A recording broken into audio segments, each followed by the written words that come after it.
Hello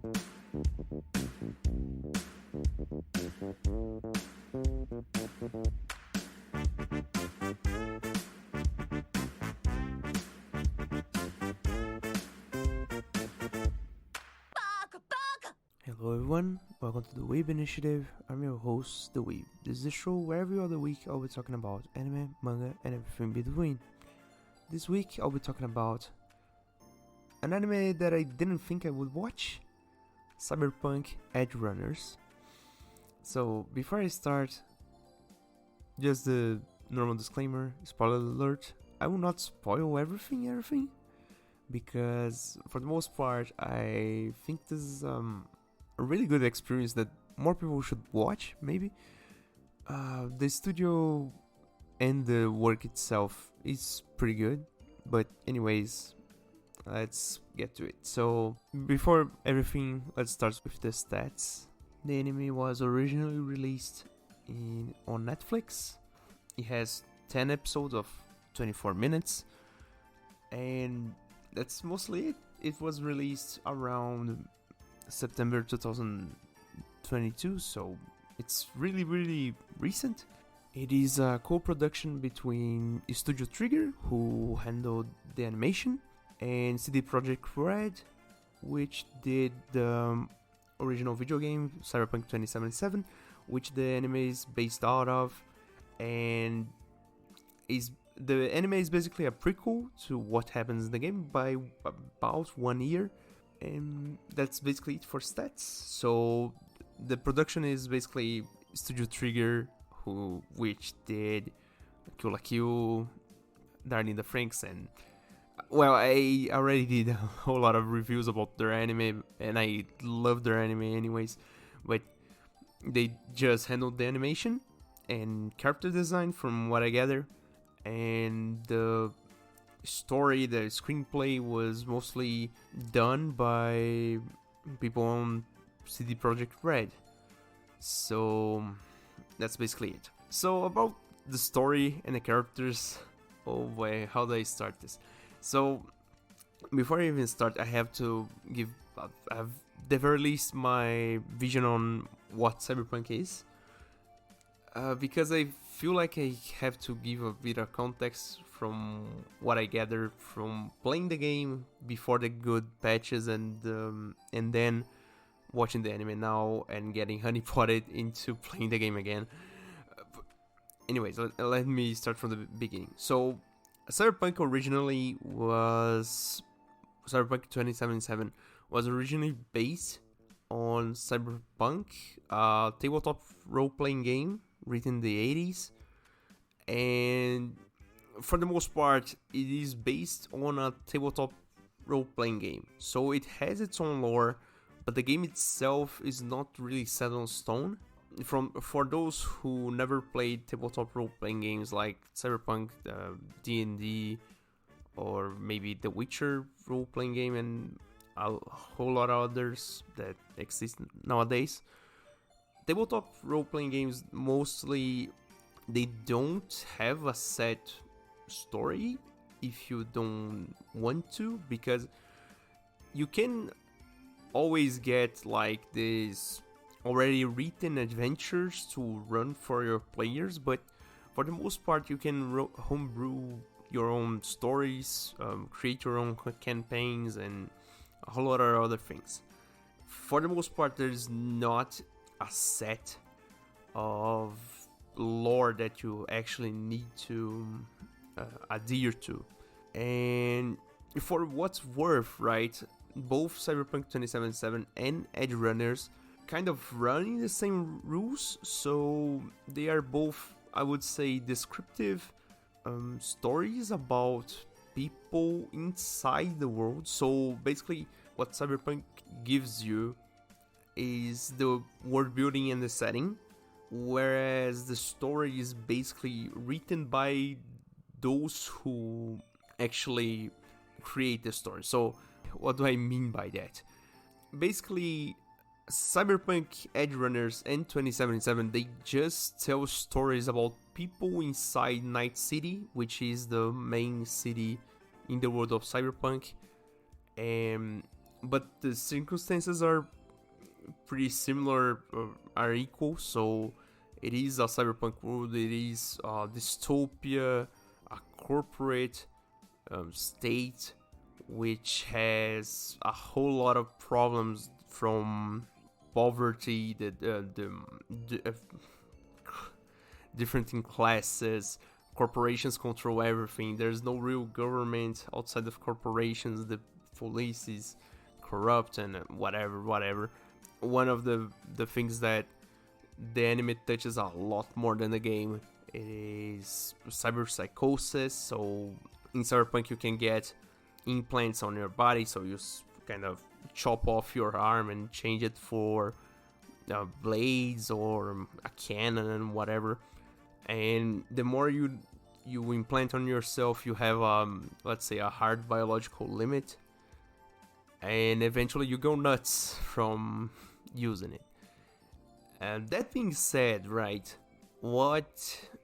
that's basically the context that I want to give, because to me, as I already said, both 2077 and Edgerunners, they do the same work. They tell stories about people on the same setting, and for the most part you have to keep your expectations at the door, because if you know the context in which you are entering, so if you know what Cyberpunk is about, the ending is not really, not that it is not important, but don't expect someone to reset the world or save the world for that matter in a Cyberpunk story. That's what I would like to say, right? And for the most part, I will not say anything about the ending. I actually don't like it. That's besides the point, but I actually don't like it, and I don't think they will do a second season. I can already leave this at that, because I don't think they will. I really don't think, because at the end of the day, this anime is just another promotional push for 2077, because the game is actually pretty good now that we are in 2022, basically 2 years after the botched launch of the game. The game's pretty good now, I would say, mostly. But that's besides the point. I'm here to review the anime. I'm just saying that for expectations and whatever you have, keep yourselves checked, because this is a promotional push for a game. The anime will probably not have continuation, a sequel, a prequel, or anything like that. It is not meant for it. The anime is not something that lives by itself. It is made for promotion of a secondary product that is not really in the anime itself. That being said, right, so starting with the actual story, so the story begins with our titular main character, David Martinez, who is this kid, has 17 years old. So there is this more or less at the beginning a basic anime introduction, because in Cyberpunk, when you think about it, they don't show actual kids. They don't actually show kids on the streets, on everything. Kids do not exist, basically. But for the anime, for anime purposes, Trigger took the liberty to start with something that anime people are accustomed with, and I think they did an okay job at it, because later on they basically just dump it this facet of David. So David is one of the lucky kids that can actually go to school, and not only go to school, but he can go to Arasaka School. Arasaka, for those who don't know the Cyberpunk universe, never played the game or did anything with the lore or whatever, Arasaka is the most powerful corporation in the world. So basically they rule the world more or less.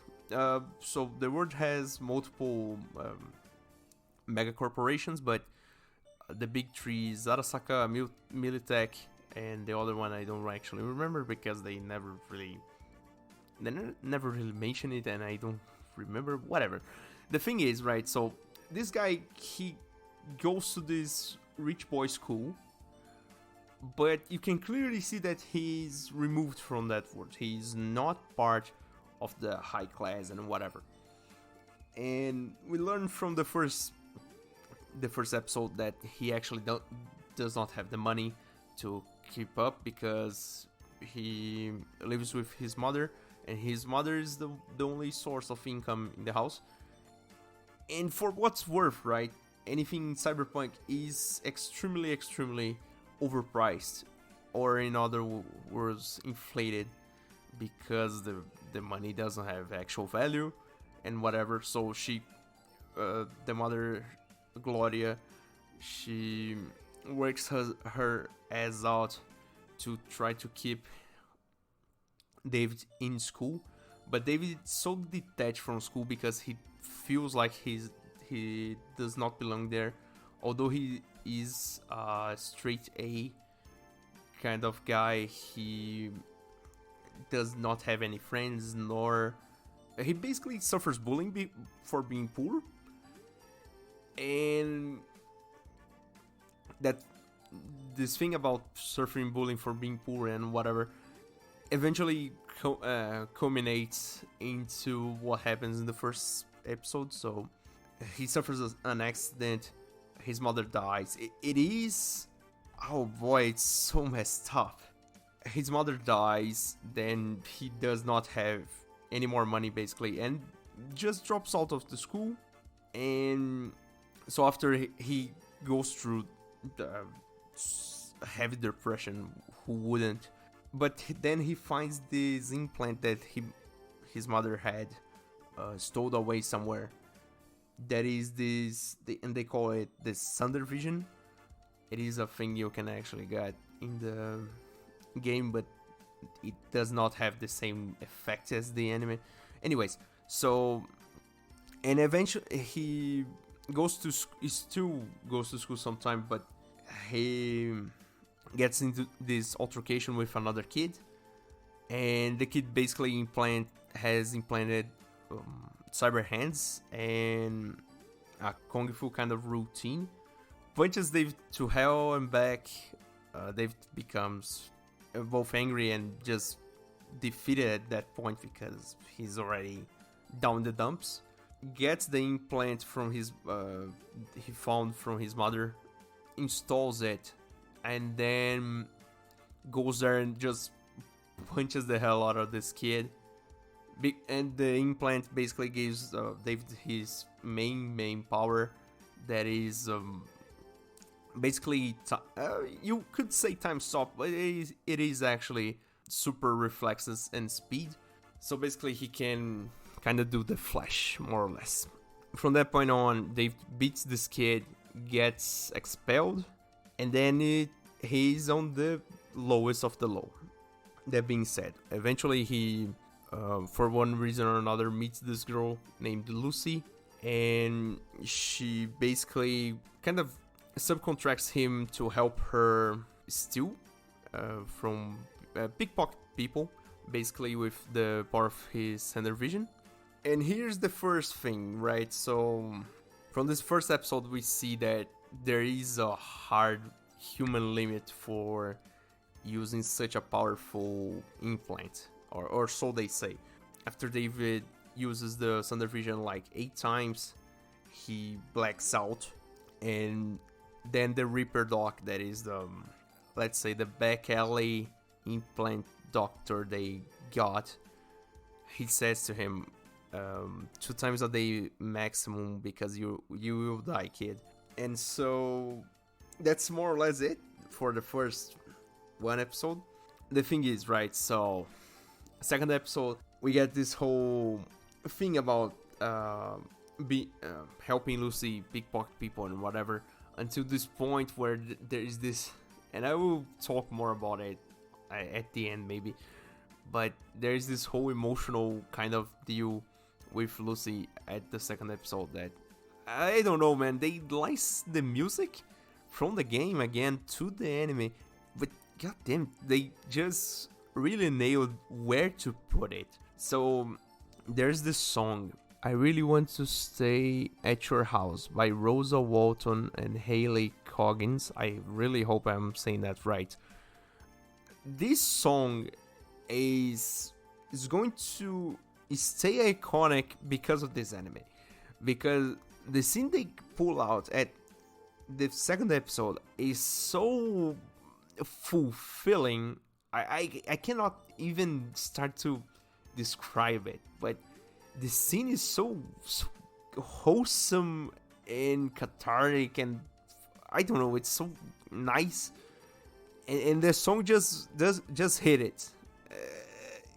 I can't even right now. So there is this whole emotional kind of deal at the middle to the beginning of the second episode, whatever, and then David gets jumped by a crew of mercenaries, because basically David's Thunder Vision was meant for someone else, and the guy just goes there and wants it back, right? And then we get this whole thing where David, now down in the dumps,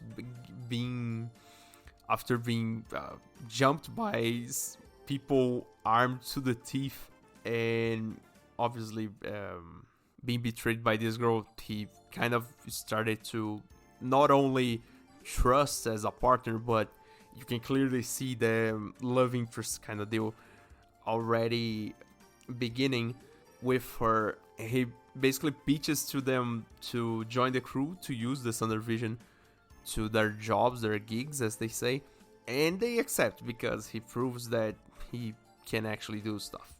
That's the second episode mostly. Then third episode we get introduced to the crew, and we see the whole montage of they kind of starting to become this, as they say, Edgerunner, the name of the show. Edgerunners are basically mercenaries, really. I would talk about both, not only the terminology, but subtitles and overall kind of translations and whatever at the end. But easy to say that third episode is just a montage episode about entering the crew and knowing the crew. So, and I'll spill a lot of terminology right now, but let's get to it. So in the third episode, we get introduced to Main, Dorio, who are... Main is the leader of the group, the big chungus man with the launcher on his arm, and Dorio is his girlfriend. They never really say what, but there is a serious relationship right there. We get introduced to Rebecca, which is the one character from this anime that will stand the test of time.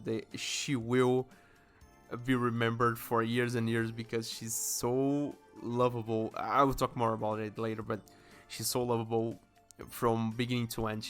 She's top notch. Her brother Pillar, Lucy, as we already got introduced on the second episode, and Kiwi, who's another netrunner. Netrunners are people who run the basically hackers, more or less, a pretty simplistic explanation, but they are basically hackers. So she's the main hacker of the group. Rebecca is more of the guns person, whatever. And now David is introduced to this group, so he's part of the crew now. And then we get introduced to another person, let's say, that's not part of the crew and will become a more prevalent character later. Faraday, who's a fixer. So basically he's the independent agent who gets jobs to mercenaries, more or less. So he's kind of the person who hands out the contracts, more, let's say. He it still is just this Mysterio kind of deal on the third episode, but later on we get to see the whole, oh my god, he's the bad guy. That's the easy side. So, and from that point on, we see a whole lot of adventures and whatever, and the journey is more or less David climbing this, let's say, these mercenary ranks, so he can actually be full-fledged mercenary, grow up from being a rich school kid into being a tough guy, more or less. That's the third episode, so we have still 7 episodes to go, and boy oh boy, 7 episodes are a lot when you think about it. I'll not give actual details for the most part, because again, I don't want to spoil everything here. But from the 4th episode onward, we get introduced to the main culprit, let's say, the main condition that afflicts this series, more or less. So on the 4th episode, and I can say this because it's so early and things just happened without many consequences or setup. Pilar dies after trying to talk to a cybercycle. So cybercycles are really just balls to the walls psychopaths. And they, for the most part, they don't actually are human anymore for a whole lot of cases, not only on the anime, but in the game you get some missions involved with cybercycles, and for the most part they are not human anymore. They are people who have installed so many implants or have neglected using the immunosuppressants that Reaper docs generally tell them to, that they just go crazy from the neural stimulation responses and whatever from the implants, and they become whatever isn't human. So basically the scene is the guy just punches a hole through Pilar's skull and just kills him straight up. Head explodes. That's the thing. And this is the first instance in this series that we see Cybercycle doing a thing, and you can see that David's really affected by this one altercation. From this point on, the series really takes off into the whole spiel. So from here on out, we are full on to the next part. That being said, right, the 5th episode brings up a theme from Cyberpunk itself, and something that not that we did not see till this point in the anime, but because at the beginning when Gloria dies, we clearly see it. But in the 5th episode, first off, right, so there's this whole thing where David is psychologically, I would say, challenged in a way that he's basically tortured, but also the fact that we get to see the unimportance that they give to people dying, because a whole lot of people die, and so it kind of grows into this, I will not say habit, but this notion that dying is part of being in Night City. So if a person dies and they just leave him there, and that's a whole lot of, oh my god, to us, right, in the normal world. If someone dies, you try to, I don't know, you give some reaction, let's say. You will try to, I don't know, give some kind of sad reaction or whatever. They just leave the body there and go on with their lives. The 6th episode, and this is the part where I have to tell you, I will try not to spoil it, but the 6th episode is basically Cyberpsychosis Part 2, but this part really hits home. Episode 7 is... okay, no spoilers, but whatever. Episode 7 is David trying to really grow up. So he's really trying to get up his game and be a real Edgerunner, let's say, a real mercenary, and be a leader. And from then on, just bad things happen. So there's this kind of plot twist that happens and a whole lot of things happen, and I'll just cut it there because I don't want to spoil it. Go watch it, damn it. So now that I kind of botched the explanation of the story, let's go into not just my opinion but the whole construction of the show. So looking back at it, what is this story about, right? So what is Edgerunners about? Why did I watch Cyberpunk Edgerunners? So first off, because I played the game and I wanted to see if the anime was any good. I lie. The thing is, I did not plan to watch it, but then I saw that the animation studio was Trigger, and me being a Trigger fanboy, I went like, oh boy, I have to watch this. And I have to say, right, when it comes to animation, this anime is awesome. This anime is oh my god, it's bloody awesome. The whole thing is beautiful. The animation is detailed, but it has that cartoonish Trigger style. So one of the things I already said on my reviews of Kill la Kill and whatever, Trigger has this weird magic that they can animate whatever, but you can always pinpoint that it is Trigger. There are these kind of, let's say, Trigger moments when you see a scene and you pinpoint like, yeah, that's made by Studio Trigger. And I think that's awesome. That's awesome. They did let's say not an original thing from them. It is an adaptation, came from really out of the woods project, out of their comfort zone, let's say. And for the most part, they nailed it. I think they really did an awesome job.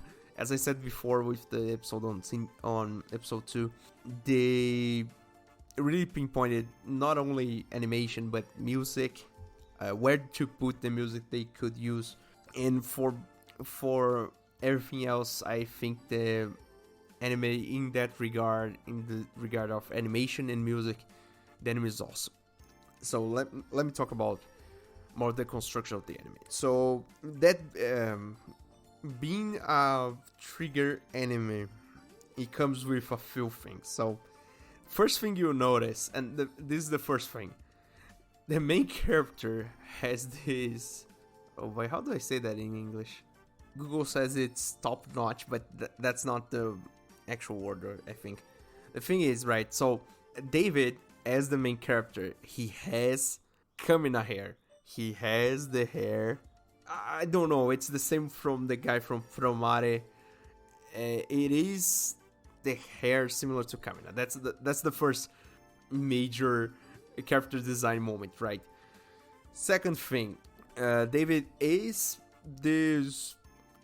He's your titular protagonist from anime. He has the whole thing, but I have to give the credit where credit is due. He actually grows more than a normal anime protagonist. He evolves. He shows a lot of weakness when the time comes, and he does the whole thing and all. When I consider the later half of the story that I don't want to tell you because I don't want to spoil it, he actually becomes a distinctive character, not only being the main character, but he actually detaches himself from the anime world, from the, let's say, the normal anime world, and then become a character to be remembered for his path, for his journey, let's say. That's mostly about David. So next, I'll talk about Lucy. Lucy, I feel like, and I really started the anime thinking, yeah, this is 02 with different colors. And it kind of became like that. But time went on, and I started to, yeah, feels a lot like 02 again. And not only that, the scenes she's involved in the start of the anime, you would say she's 02 with a different skin. And I think that's a fair comparison. 02, for that matter, was a pretty good character. From all facets you can think of, she was a great character with a great journey. And Lucy, for the most part, she begins feeling like 02, but eventually she evolves into her own thing. Not only that, but I came up with this idea that Lucy, I think it's the apex of the of the love interest, the waifu of Trigger, because she carries a lot from the DNA of the studio. So she carries a lot of 02, she carries a lot of Ryoko, she carries a lot from Satsuki, she carries a lot from all their past works. But not only that, she can be a distinctive character. She can be remembered. She has her own story arc, her own development arc, her own kind of whole deal. And that to me is the thing, right? To be not this only cookie cutter kind of archetype personality, but she can also feel like a real human sometimes. So she's really well written, I would say. And oh man, that's basically it. So I will just talk about the three actually characters that don't actually get too much development.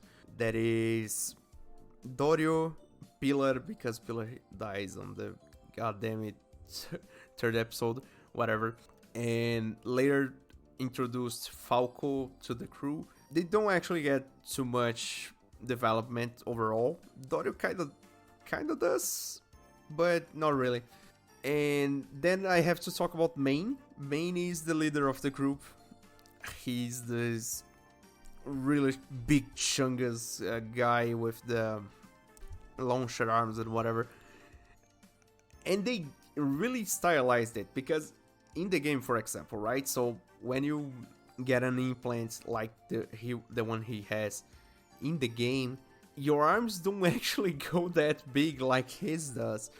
And for a whole lot of shots where you can see both his back or his silhouette, he's pumped up so much more than he needed.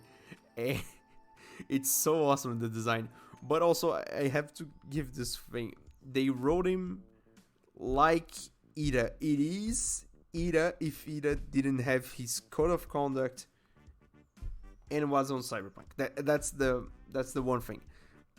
I can clearly say Main is a future version of Ida, more or less, let's say. The Cyberpunk version of Ida. And being a leader, obviously, because Ida was not the leader on Kill la Kill, but whatever. And that's about Main, really. He has his whole arc, more or less. I think what they did to him was not, I would not say fair, but was, I don't know, kind of a waste. The thing is, right, so they had 10 episodes to batch release on Netflix, and I don't know, I still think they did a really good job. They did the best they could do with the conditions, but in the overall kind of deal, I think Main is kind of wasted by the side, because he's not really developed that much, and I think that we could kind of do a go with more of him, let's say. Then I have to talk about Kiwi. I would just say, for the matters of this review, as I don't want to actually spoil anything, Kiwi, I don't even know what to say, man. Let's just say I don't like her. That's the deal. Go watch the anime.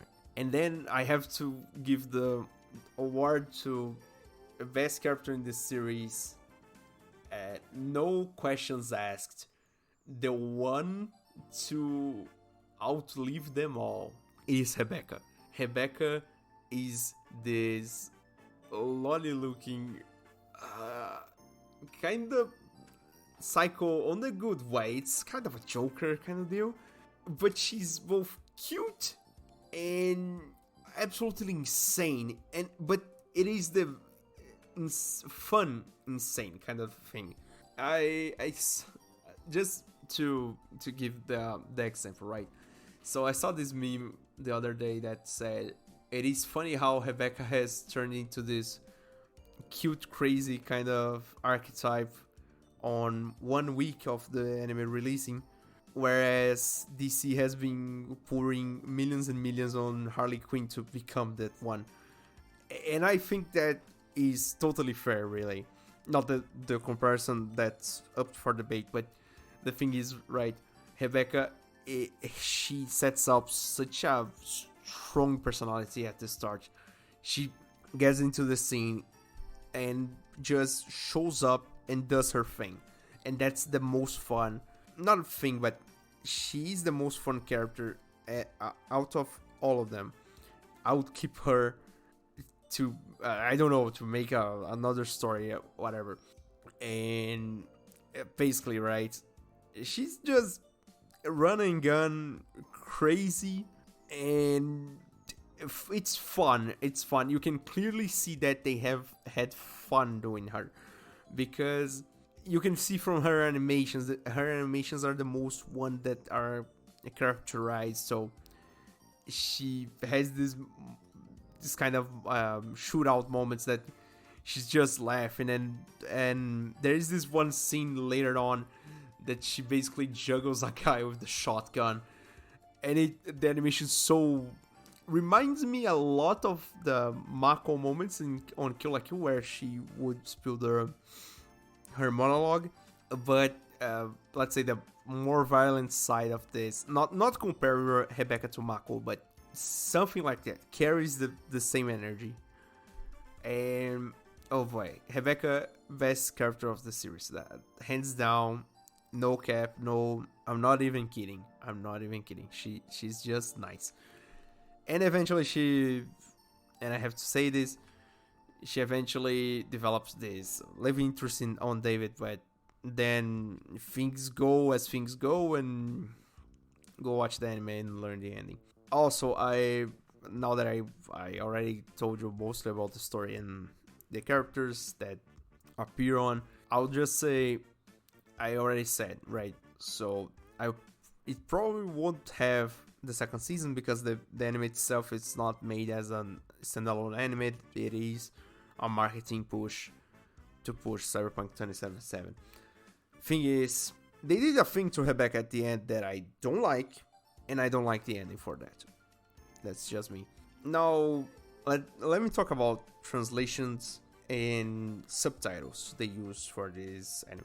First things first, right? So, what they did for translations, I cannot say that I like too much, but I think it is the best they could do with the limits of the Japanese language, more or less, or the limits of the Japanese language, where you think, like, they use a whole lot of jargon in the series. The subtitles, they use a lot of jargon, so, and it is a lot of jargon that they use on the game. So for some things, if they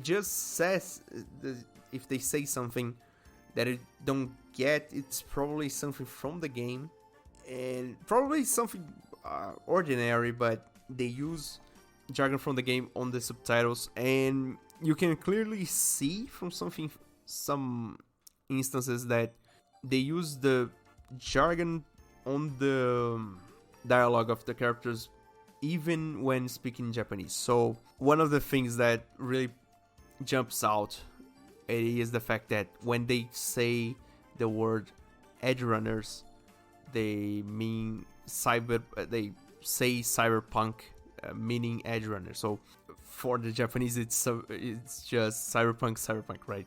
The thing is, wherever they say Edgerunners, they say Cyberpunk, and it happens a lot. So there's a whole lot of broken grammar when you talk about Japanese and whatever in the anime, but mostly what I wanted actually to highlight here is that the subtitles are really challenging if you did not play the game. some of the words, some of the ways they speak are really strange, and you kind of have to play the game to understand that. So when they say eddies, when they say tune, when they say flatline and whatever, it is a whole lot of jargon, a whole lot of terminology that if you don't know, you'll probably miss something. The other thing is, right, so as I already said, this is a prequel to the game, and together with this thing about not only the subtitles but the terminology they use, if you never played the game, some of the plot points may become kind of murky, because if you don't know what happens on Cyberpunk mostly, you will not get some plot points. I feel like I have to say that, because you need to have some kind of background, because they don't explain nothing. And that being said, right, the anime is still watchable if you didn't play the game. I would say yes. It is 100% appreciable if you didn't play the game. Probably not. That being said, they say a whole lot of things about locations and events that happen in the anime, in the game, that they don't actually explain, so you better have played the game to know it. And now that I've gone through everything and dragged this out through 50 minutes of recording, let's go to my opinion. So, oh boy, what do I say about this? This anime just messed me up, man. Oh, I entered this thinking, yeah, it's going to be good. It may be good, right? It's made by Trigger. The ending may be great. I don't know. The story seems to be working. I'll just say, right, when episode 6 starts, you can see things going downhill from there. And it is because the anime puts it way too well, the order of things, let's say. And when episode 6 starts, that's when you go just, well, shit, that's the way it is. And to top it off, right, when episode 7 starts, you go like, yeah, I have seen that movie before, and you know where this ends. But then they drag it out for 4 more episodes. Whatever. The thing is, right, so I don't like the ending. I don't like the ending, but that's just my opinion, that just my house policy, because boy, I can't even make up words for it. But I'll just say, like, I ended the anime, the last episode, I listened to the ending, and I was really not shocked, but I was actually angry, because at the end it just piles up so much stuff, and it is this pent up kind of just anger, right? So to me it was just anger, just straight up. I was livid with the whole thing, and that's awful. That's awful. I mean, the ending's terrible. The anime though, let me get back to the tracks. The anime though, the anime is good. The anime is well made. It is so well made that I feel like I have to say this. The anime is better than the game it is based on, and it is unfortunate that it will probably not have a second season, because this anime is good, and the game, from my perspective, still has many flaws, and the story itself is pretty worse than the anime shows. That to me says a lot, actually. I even commented with some friends that I started a new playthrough of Cyberpunk when I first started the anime, right? And I was kind of disappointed, because the anime is so good, but the game still has so many flaws that you can see, not only on the polished side, but in the story side, because I frankly don't like the story of the game even more than I don't like the story of the anime. But that's mostly it. The anime is better than the game. That's the point I'm trying to make. So the final score, I don't know. Animation is a 10, music is a 10, although it's all music from the game, which the game already had, except for the opening and the ending, both of which I don't actually have big feelings for, so kind of meh. I think the most iconic scene that will stand the test of time and will be remembered from this anime is the scene from the second episode. That scene itself, I think it will eventually cement as one of the best works from Trigger in terms of animation and presentation itself. And for what's worth, that's it, basically. The anime, I fear that I have to say this, but I feel like it. I think Cyberpunk Edgerunners, it is the combination of all Studio Trigger's work, and it is their best work to date. I'm kind of reluctant to say that because not everything from the story was written by them, was written by CD Projekt Red, but the thing is, right, the character designs, the songs, the animation, the screenplay itself was them, so I think I can say that it was their best work. It is their best work, and that's basically it, right? So after this slog of a review, if you like what I do, if you like my reviews, if you like the show, if you like my rants, my whatever I'm doing here, please follow, please share, please like, depending on the platform you are on. Please subscribe if you are on YouTube. It really helps me out. I'm really trying to grow this thing into a thing. And that's basically it. Join the Discord also. And that's it for today. I hope you stick around. Bye.